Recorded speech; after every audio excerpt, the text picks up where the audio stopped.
Hello everyone. काफ़ी लंबे समय के बाद आज मैं ये वीडियो अपलोड कर रहे हैं। आज मेरा जो टॉपिक रहेगा मैथमेटिकल फिजिक्स का वेक्टर अलजेब्रा रहेगा। इसमें हम लोग वेक्टर अलजेब्रा के अंतर्गत जो वेक्टर की प्रॉपर्टीज़ हैं हम लोग आज बिल्कुल स्टार्टिंग से सीखने की प्रयास करेंगे। ठीक है, तो हम लोग पढ़ते हैं वेक्टर अलजेब्रा। ठीक है, so vector algebra, vector algebra. ठीक है, वेक्टर अलजेब्रा वैसे तो एक मैथमेटिकल फिजिक्स का एक पार्ट है ही। और हम लोग जनरली जब हम फिजिक्स के क्वांटिटी के विषय में बात करते हैं, मतलब जो हमारी फिजिकल क्वांटिटीज होती है फिजिक्स की, राइट, स्केलर और वेक्टर। तो यहाँ पे जो वेक्टर से रिलेटेड जितने ऑपरेशंस हैं, जब मल्टीप्लिकेशन हुआ, एडिशन हुआ, आपका क्रॉस प्रोडक्ट हुआ, डॉट प्रोडक्ट हुआ, ये सब वेक्टर अलजेब्रा के ही अंतर्गत आते हैं। ठीक है, बट इसके पहले हम लोग थोड़ा स्केलर क्वांटिटी के विषय में पढ़ेंगे कि how scalar quantity is different from vector, या we can say that how vector quantity is different from the scalar quantities. ठीक है, ये वैसे नॉर्मली हम लोग हिंदी में पढ़ते हैं कि जो है, जो हमारी जितनी भी स्केलर क्वांटिटीज है जिनको हम हिंदी बोलते हैं अदिश राशियाँ, और जो वेक्टर क्वांटिटीज होती हैं उनको हम बोलते हैं सदिश राशि। तो वन बाई हम समझने का प्रयास करते हैं और इनके बीच देखते हैं क्या क्या डिफ्रेंशिएट है। तो सबसे पहले अगर हम बात करें स्केलर क्वांटिटी की, राइट, स्केलर क्वांटिटी। ठीक है, स्केलर क्वांटिटी। सो स्केलर को हम लोग बोलते हैं नॉर्मली अदिश राशि, अदिश राशि। ठीक है, अदिश राशि। अदिश राशि की खास बात ये होती है कि it possesses only magnitude, magnitude मतलब ऐसी भौतिक राशियां जिनमें खाली परिमाण होता है, ओनली परिमाण होता है। ठीक है, केवल केवल परिमाण होता है, केवल परिमाण होता है। तो ऐसी मेरी बहुत सारी जो है भौतिक राशियां हैं। अगर हम बात करें, जैसे एक डिस्टेंस हो गई, डिस्टेंस हो गई, ठीक है, स्पीड हो गया, आपका स्पीड हो गया, मास हो गया, डेंसिटी हो गया। ठीक है, जिसको हम लोग हिंदी बोलते हैं दूरी, डिस्टेंस को, स्पीड को बोलते हैं चाल, और मास को हम लोग बोलते हैं द्रव्यमान हिंदी में, और डेंसिटी को बोलते हैं घनत्व।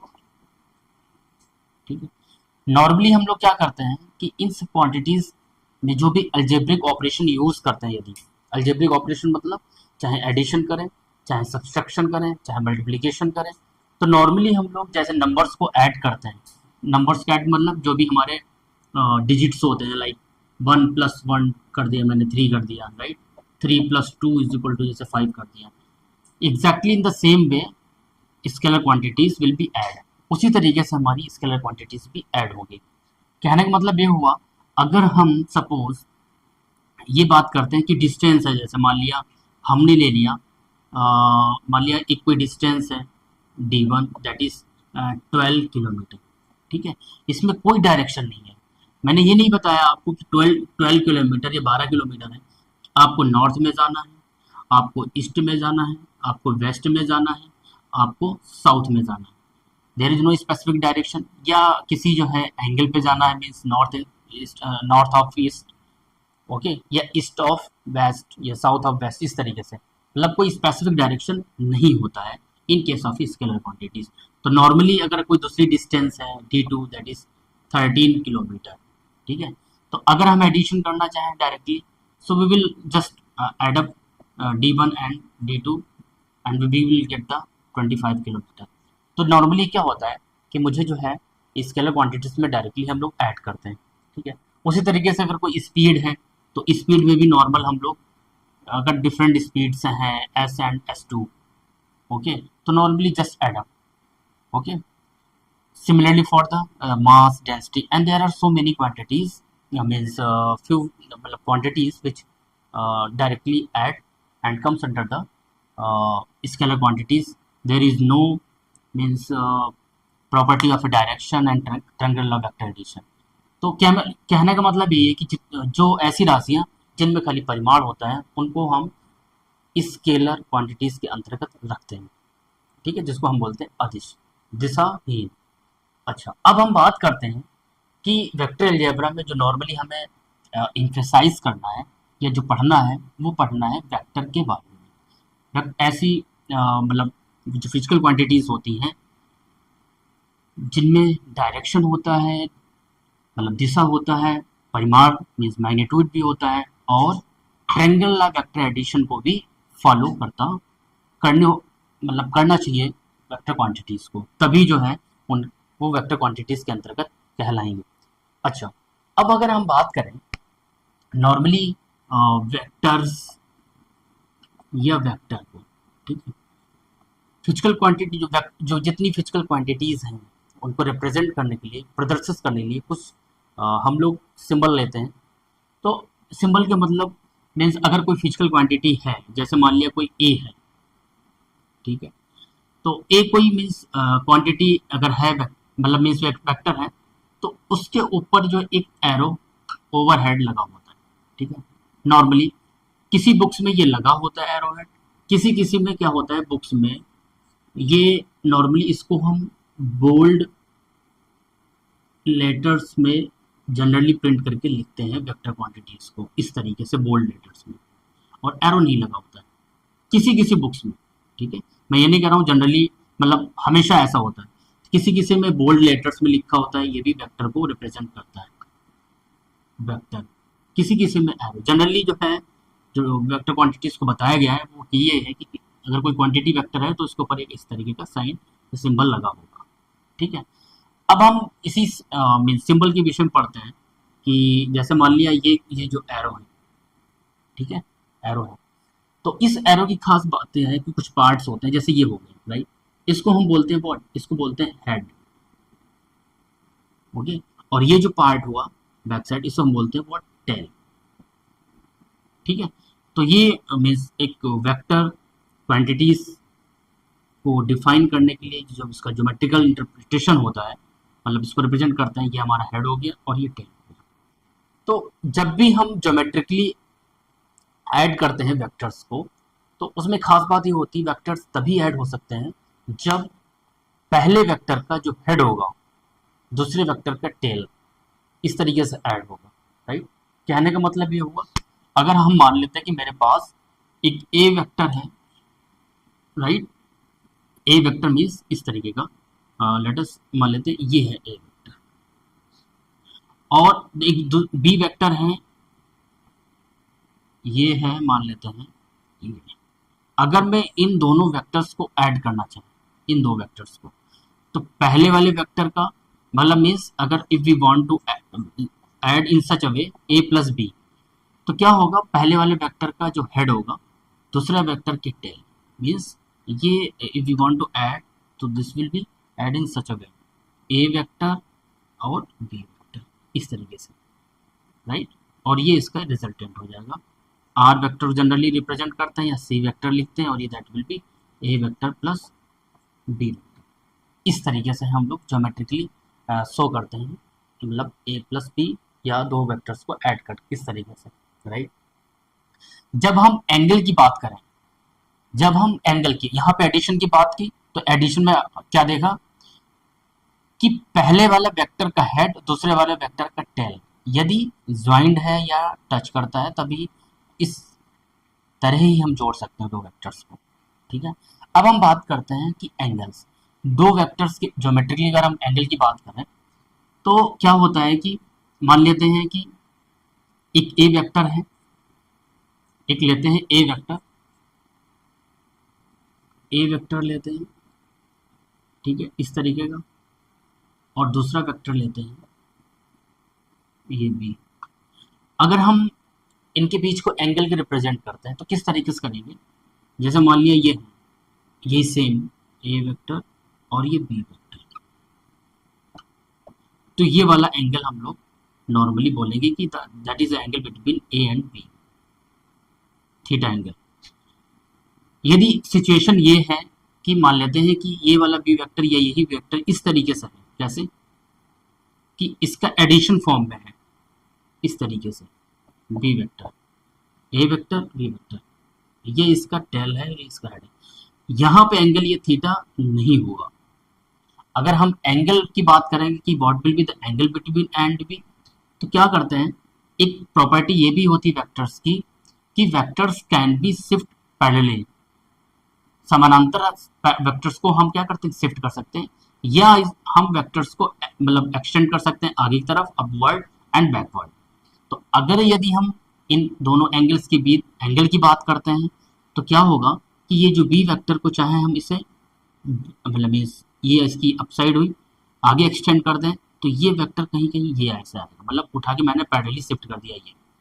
तो शिफ्ट करने से क्या होगा, ये वाला जो हेड यहाँ आ गया, अब ये जो टेल होगा वो यहाँ पे आ जाएगी, तो that will be angle between what A and B vector, not this angle. क्योंकि मैंने अभी देखा कि जब भी एंगल की बात करेंगे, दोनों वेक्टर्स के या तो टेल मिलने होने चाहिए या दोनों वेक्टर्स के हेड मिलने चाहिए, तभी हम एंगल की बात करेंगे, अन्यथा उन दो बीच के एंगल की बात नहीं करेंगे। ठीक है, ये तो हो गई एंगल की बात। अभी इसके पहले मैंने बताया कि वेक्टर कैसे ऐड होंगे, वो मैंने बता दिया। अब हम क्या करेंगे कि इसकी प्रॉपर्टी थोड़ा देख लेंगे, वेक्टर की प्रॉपर्टीज क्या होती है। जैसे मैंने अभी बताया था कि इनमें जो है परिमाण होता है, दिशा होता है, और ये triangle law of vector addition को फॉलो करता है।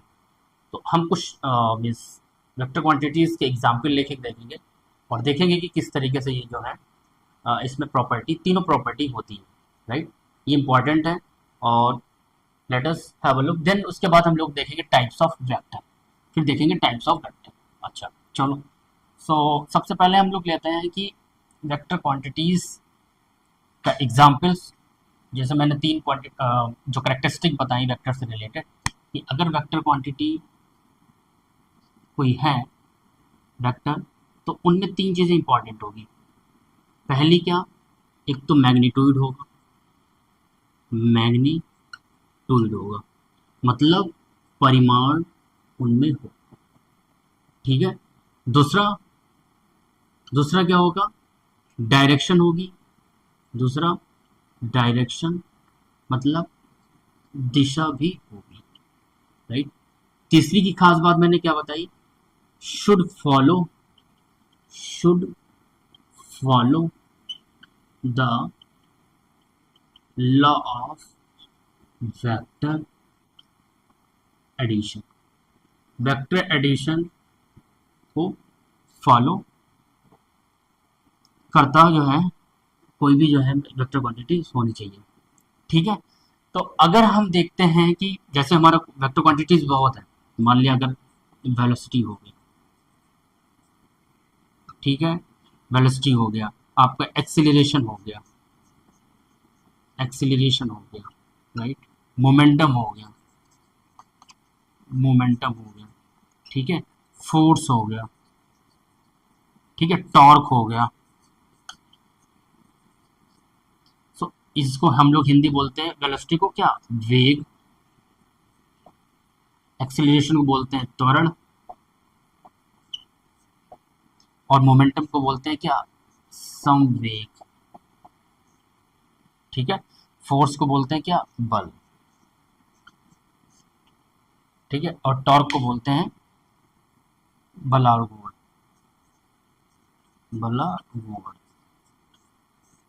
ठीक है। तो ये जितनी भी क्वांटिटीज हैं, ये जो है मैंने वेक्टर क्वांटिटीज लिखा है। ऐसे बहुत सारी क्वांटिटीज फिजिकल क्वांटिटीज हैं, और ये हमारा परिमाण, डायरेक्शन और should follow the vector addition, तीनों को फॉलो करता है। अभी कुछ ऐसी क्वांटिटीज होती हैं, जनरली पेपर से पूछा जाता है कि जो है करंट के विषय में बात करते हैं कि करंट जो है डायरेक्शन भी है इसके पास, परिमाण भी है, बट इसके बावजूद ये वेक्टर क्वांटिटी नहीं है। क्यों, क्योंकि ये थर्ड कंडीशन, ये ट्रायंगल ऑफ वेक्टर एडिशन को फॉलो नहीं करता। तो इसके विषय में थोड़ी चर्चा कर लेते हैं कि क्यों नहीं जो है ट्रायंगुलर वेक्टर एडिशन को फॉलो करता है करंट क्वांटिटी या करंट जो है। चलो देखते हैं। तो नॉर्मली अगर हम एग्जांपल लें, मान लेते हैं कि मेरे पास एक एक वायर ये है करंट का जिसमें 8 एम्पियर करंट फ्लो कर रही है, एम्पियर, राइट। दूसरा करंट ये वायर है जिसमें मतलब 6 एम्पियर करंट फ्लो हो रही है। मतलब कह सकते हो एक ये वायर, एक दूसरा वायर, और ये यहाँ पे तीसरा वायर है, ठीक है। और ठीक, नॉर्मली होता क्या है कि मुझे पता है अगर दो वायर है तो नॉर्मली इसके करंट जो थ्रो आएगी that will be what, 14 ampere, ठीक है। 14 एम्पियर मतलब ये इसका क्या हो जाएगा, जंक्शन पॉइंट हो जाएगा, जंक्शन पॉइंट हो जाएगा।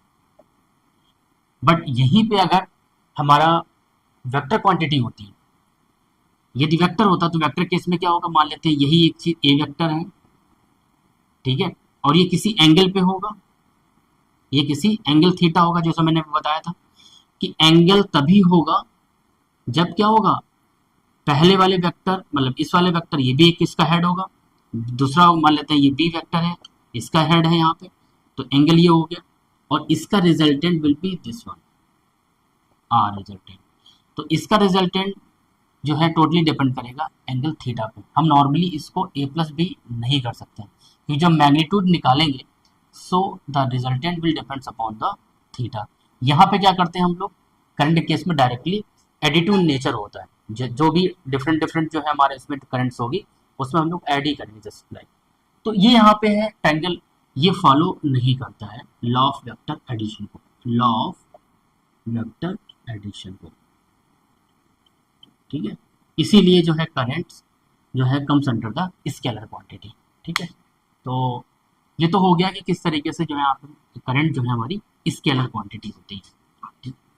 अब हम बात करते हैं कुछ टाइप्स ऑफ हमारे पास जो वेक्टर क्वांटिटीज हैं, देखते हैं बहुत सारी वेक्टर क्वांटिटीज हैं टाइप्स ऑफ, जैसे नल वेक्टर हो गया, जैसे हम जीरो वेक्टर भी बोलते हैं, ठीक है। उसके बाद इक्वल वेक्टर्स हो गए, उसके बाद नेगेटिव वेक्टर्स हो गए, कोलिनियर वेक्टर हो गए, को इनिशियल वेक्टर्स हो गए, ऑर्थोगोनल वेक्टर्स हो गए, और आपके पैरेलल वेक्टर्स हो गए, यूनिट वेक्टर्स हो गए। There are so many means types of vectors which have a definite means properties and have a different characteristic to each other। तो उस पे जो है हम लोग बात करते हैं।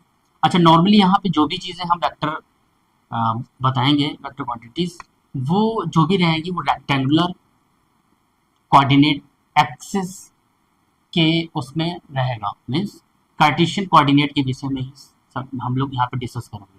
वैसे तो कोऑर्डिनेट सिस्टम मेरे पास एक रेक्टेंगुलर कोऑर्डिनेट सिस्टम होता है, एक स्फेरिकल पोलर कोऑर्डिनेट्स होता है, और सिलेंड्रिकल पोलर कोऑर्डिनेट्स होते हैं, तीन।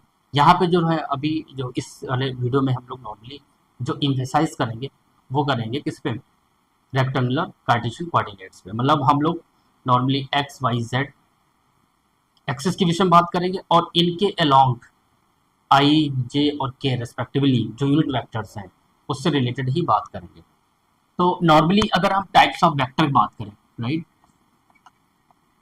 टाइप्स ऑफ वेक्टर, ठीक है।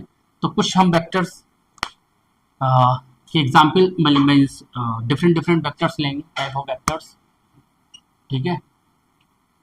तो सबसे पहले अगर मैं बात करता हूँ जीरो वेक्टर, जीरो वेक्टर, या इसको हम बोलते हैं नल वेक्टर, नल वेक्टर, ठीक है। अभी मैंने एक वेक्टर को ज्योमेट्रिकली कैसे जो है रिप्रेजेंट करते हैं मैंने बताया था। मान लेते हैं कि मेरे पास कोई ए वेक्टर है, राइट, कोई ए वेक्टर है, ए वेक्टर, ठीक है। सो यहाँ पे ए वेक्टर के जैसे मैंने बोला था ये हेड होता है और ये इसका टेल हो गया, राइट। नल वेक्टर को रिप्रेजेंट करने के लिए क्या होगा, अच्छा नॉर्मली अगर मैं ये बात करूं कि ये इसका जो है इनिशियल पॉइंट, ये इसका टर्मिनल पॉइंट हो गया, ये भी बात कर सकते हैं, ये हेड हो गया टेल हो गया। ठीक है, तो यदि ये दोनों कोइंसाइड करते हो या ओवरलैप करते हैं इनिशियल और फाइनल पॉइंट्स, ठीक है, या हेड और टेल एक ही जगह पे हो, राइट, तब हम नॉर्मली क्या बोलेंगे, नल वेक्टर या इनिशियल वेक्टर। मतलब कि ये जो ए वेक्टर का जो ओरिजिन पॉइंट है यही इसका फाइनल पॉइंट है, यही इनिशियल, यही यही क्या हो, फाइनल हो या टर्मिनल पॉइंट हो।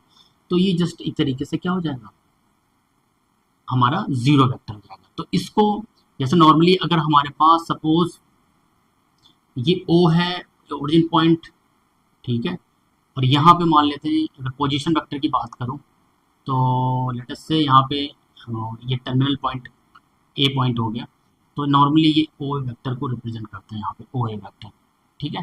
बट यहाँ पे क्या होगा कि ए वेक्टर इसका इनिशियल है और इसका टर्मिनल और फाइनल कह सकते हो वो भी हमारा क्या है, ए वेक्टर ही है।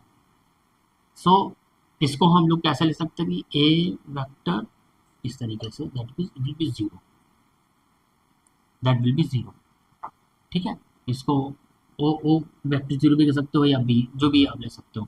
तो नल वेक्टर जीरो वेक्टर मतलब इसका जो इनिशियल और जो टर्मिनल पॉइंट्स होगा दैट विल बी कोइंसाइड या ओवरलैप करेगा, ठीक है। नल वेक्टर की यही खास बात होती है, इसका मैग्नीट्यूड भी क्या होगा, जीरो ही होगा, इसका मैग्नीट्यूड भी जीरो होगा। अब हम अगर दूसरा अगर बात करते हैं कि जो है इक्वल वेक्टर्स क्या होते हैं, इक्वल वेक्टर्स मतलब कब हम दो भौतिक राशियों को इक्वल बोलेंगे, ठीक है।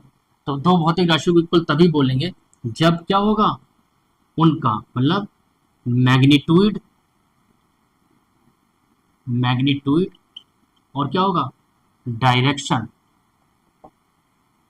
डायरेक्शन क्या होगा, ये बराबर होगा। मैग्नीट्यूड और डायरेक्शन क्या हो गया, बराबर हो गया। तो मान लेते हैं कि ए वेक्टर ये है हमारा पास, लेटस से अगर हम ज्योमेट्रिकली एग्जांपल दिखाना चाह रहा हूँ आपको कि अगर मैं फिगर समझाऊं कि जैसे मान लिया ये वेक्टर हो गया, ठीक है, इक्वल वेक्टर की बात कर रहा हूँ, पैरेलल वेक्टर बात नहीं कर रहा हूँ। ये ए वेक्टर हो गया, एक दूसरा वेक्टर ले लेते हैं, ये बी वेक्टर हो गया, ठीक है, इक्वल वेक्टर्स।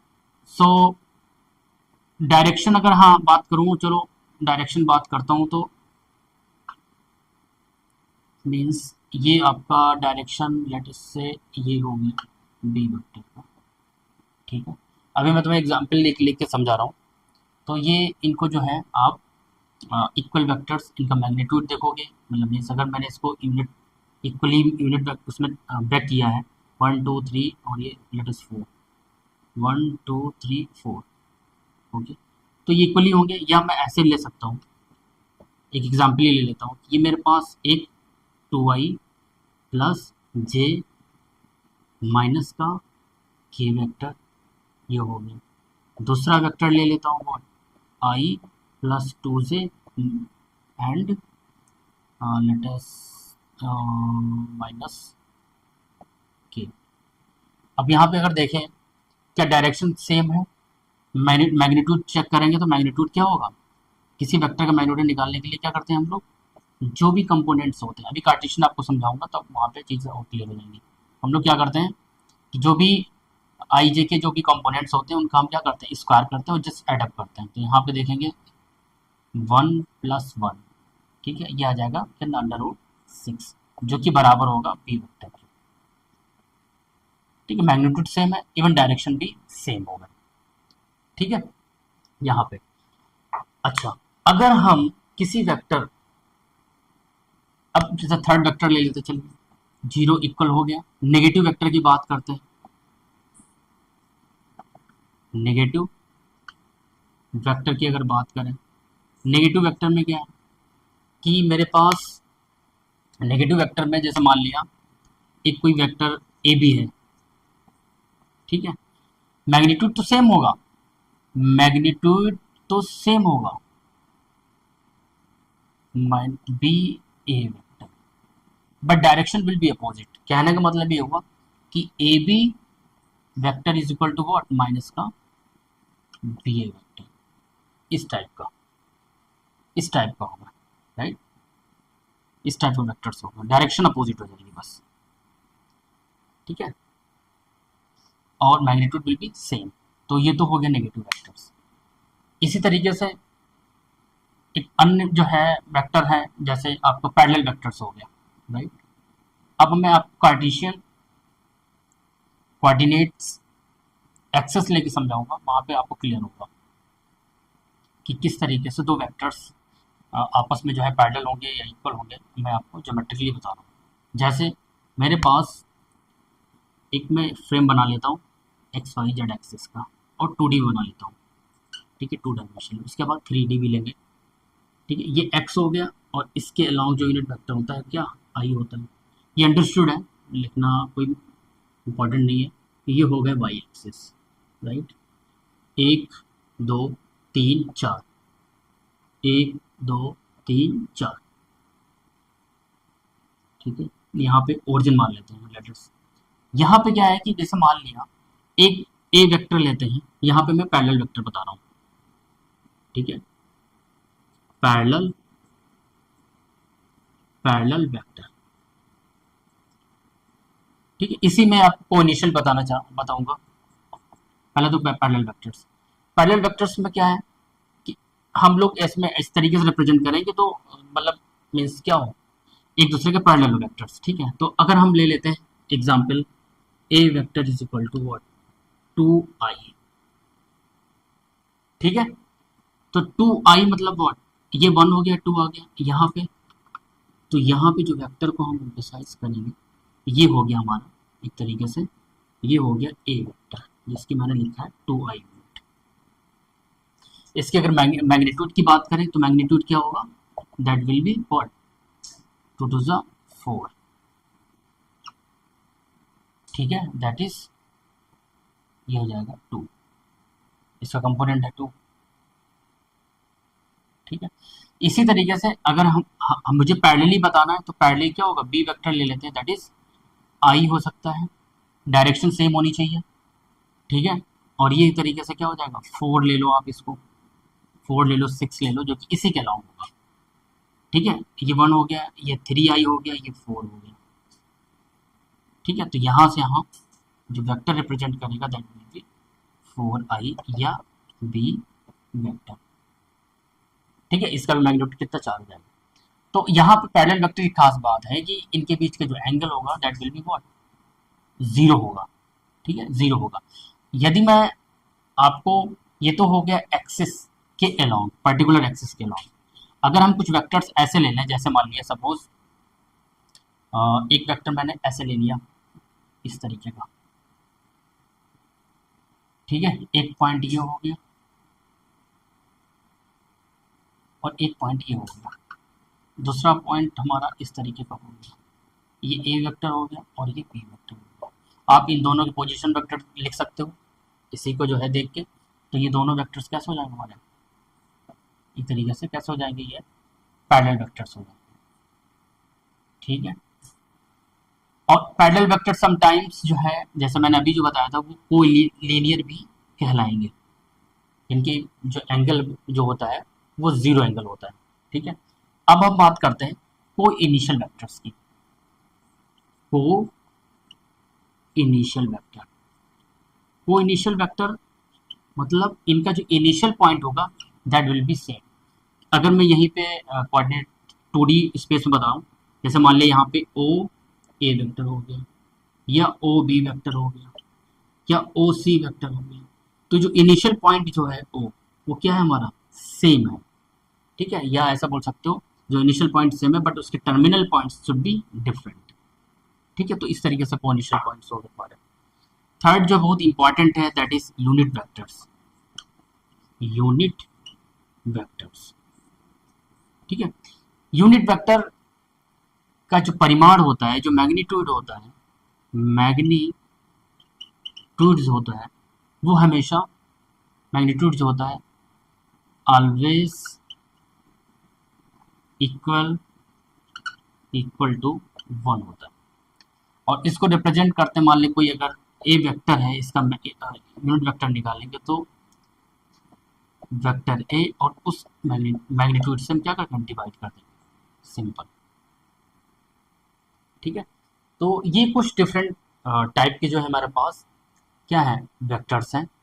और अब हम जो बात करते हैं वो प्रोडक्ट ऑफ वेक्टर्स की बात करते हैं। ठीक है, प्रोडक्ट ऑफ वेक्टर्स में क्या है, आपने डॉट प्रोडक्ट सुना होगा, जिसको हम दूसरे टर्म में स्केलर प्रोडक्ट भी बोलते हैं, राइट।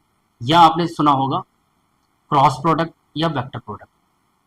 ठीक है, तो सबसे पहले हम बात करते हैं स्केलर प्रोडक्ट, या जिसे हम दूसरे नाम से डॉट प्रोडक्ट के नाम से जानते हैं।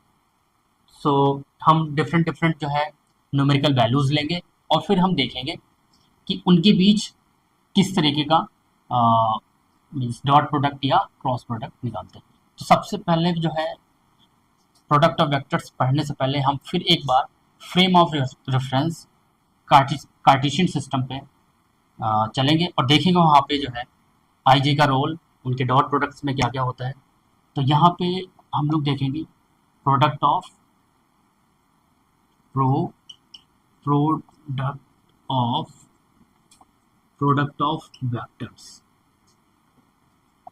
Of vectors. सो उसमें सबसे पहले हम लोग देखेंगे डॉट प्रोडक्ट, या दूसरे शब्दों में से बोलते हैं स्केलर प्रोडक्ट। मतलब अगर दो वेक्टर्स का अगर हम मल्टीप्लिकेशन करते हैं या डॉट प्रोडक्ट निकालते हैं तो हमेशा वो स्केलर क्वांटिटी मिलती है ओनली, मतलब मुझे उसका परिमाण मिलता है। ठीक है, कोई डायरेक्शन नहीं मिलती है, इसलिए हम इसको स्केलर प्रोडक्ट भी दूसरे नाम से जानते हैं। तो यदि हम बात करते हैं कि एक फ्रेम ऑफ रेफरेंस लेते हैं, ठीक है, यहाँ पे 3D ले लें या 2D स्पेस में कैसे भी ले लेते हैं, हम यहाँ 3D लेते हैं। ठीक है, एक्स वाई और ये जेड। ठीक है, तो यहाँ पे सबसे पहले ये जानने की कोशिश करेंगे, देखो नॉर्मली जो ट्रेडिशनल है कि हमेशा एक्स एक्सिस के अलोंग हम लोग एक यूनिट वेक्टर लेते हैं आई, ये हमेशा चला आ रहा है तो हम लोग जनरली लेते हैं। वाई के अलोंग हम लोग लेते हैं व्हाट, जेड, और जेड के अलोंग लेते हैं हमेशा के यूनिट वेक्टर। ठीक है, तो यदि हम यहाँ पे मीन्स अगर मेरे पास दो वेक्टर्स हैं उनका डॉट निकालते हैं, जैसे मान लिया ए वेक्टर और बी वेक्टर, इनका जब डॉट प्रोडक्ट निकलता है वो निकलता है व्हाट, क्या, magnitude of A magnitude of V, okay, और that will be cos theta. इस फार्मूला के आधार पे हम लोग सिंपल प्रॉब्लम्स का क्या करते हैं, डॉट प्रोडक्ट निकालते हैं और या स्केलर प्रोडक्ट निकालते हैं, और फिर उसको हम एंगल भी समटाइम्स निकालते हैं। अगर दो वेक्टर्स दिए गए हैं तो उनके बीच का एंगल हम लोग फाइंड आउट कर सकते हैं। ठीक है, उसके पहले हम बताना ये चाह रहे हैं कि इनके बीच अगर हम आपस में अगर डॉट प्रोडक्ट निकालते हैं, ठीक है, देखो आई, ठीक है, इसका जो मैग्नीट्यूड्स होता है हमें पता है कि जो भी यूनिट वेक्टर्स होते हैं उनका जो मैग्नीट्यूड होता है वो हमेशा क्या होता है, 1 होता है। तो मैग्नीट्यूड आई और जे और के का जो मैग्नीट्यूड होता है हमेशा क्या होता है, 1 होता है। पहली चीज तो ये, ठीक है। तो नॉर्मली अगर हम इनके डॉट प्रोडक्ट निकालता हूं, मतलब इस I dot I, J dot से और के डॉट के, राइट, ये हमेशा क्या मिलेंगे, 1 मिलेंगे। और मैं भी फार्मूले से भी बता रहा हूँ कैसे भी 1 मिलेंगे, राइट। बट यदि हम इनका दो यूनिट वेक्टर्स जो कि हमेशा क्या है, perpendicular to each other, I unit vector is perpendicular to J and I is also perpendicular to the K, means I J K perpendicular to each other, एक दूसरे से हमेशा वो 90 डिग्री पे है। तो इसका मतलब ये हो कि दोनों के बीच का जो डॉट प्रोडक्ट होगा, ठीक है, वो हमेशा क्या देगा, 0 देगा। I dot J is equal to 0 is equal to what, J dot K is equal to 0 या K dot I is equal to 0। Simple चीज है, क्यों 0 हुआ, आप इसको इस फॉर्मूले में रख भी सकते हो। तो एक मैं जैसा मान लेते हैं आई डॉट जो देखना चाह रहा हूँ, राइट। तो आई डॉट जे का अगर हम प्रोडक्ट निकालते हैं, कैसा product, scalar product means dot product निकालता हूँ, तो देखिए एज पर फॉर्मूला हमें मैग्नीट्यूड ऑफ क्या है, आई चाहिए, बी मतलब यहाँ पे जे है तो जे का मैग्नीट्यूड। और मुझे पता है कि आई का हमेशा मैग्नीट्यूड, हर यूनिट वेक्टर का हमेशा मैग्नीट्यूड 1 होता है, तो यहाँ पे 1, जे का भी 1 हो गया। ठीक है, अब आते हैं come to the cos theta. So that is what, ये आ गया हमारा कॉस थीटा आ गया। ठीक है, सो आई डॉट आई, ठीक है, इसका मैग्नीट्यूड दैट विल बी एक तरीके से क्या हो गया हमारा क्योंकि ये जीरो होगा। अच्छा, जीरो क्यों होगा भाई, तो मैं प्रूफ करना चाह रहा था, आई डॉट आई और ये जो इनके बीच एंगल है दैट इज व्हाट पाई/2 या 90 degree. So I I dot I और कॉस 90 हमेशा क्या होता है, जीरो होता है। ठीक है, तो इसीलिए जो हमेशा दो unit vectors should be different to each other, means I dot J या जे डॉट के या के डॉट आई, इनका जो डॉट प्रोडक्ट और क्या बोलते हैं स्केलर प्रोडक्ट हमेशा क्या होगा, वो जीरो होगा। ठीक है, मतलब क्योंकि ये परपेंडिकुलर टू ईच अदर है। तो इस तरीके से जो है आगे हम इसके बाद जो भी वीडियो में बात करेंगे, थोड़ा मैंने यहाँ पे संक्षिप्त में बताया कुछ मतलब वेक्टर के विषय में। आगे जो है इसी को कंटिन्यू करेंगे और देखेंगे जो है different different means vector operations भी देखेंगे कि कैसे एडिशन होता है, ज्योमेट्रिकली भी देखेंगे कैसे सब्सट्रैक्शन होता है। और उसके बाद इसके जो मैथमेटिकल फिजिक्स का नेक्स्ट टॉपिक रहेगा वो वेक्टर कैलकुलस रहेगा। ठीक है, उसके बाद जो भी टॉपिक्स होंगे आपके जो है बीएससी सेमेस्टर फर्स्ट सेमेस्टर के, वो हम लोग ऑफलाइन भी लेंगे और ऑनलाइन क्लासेस भी लेंगे। तो आज के वीडियो के लिए बस यहीं पे हम लोग टॉपिक को क्लोज करते हैं। Thank you to everyone.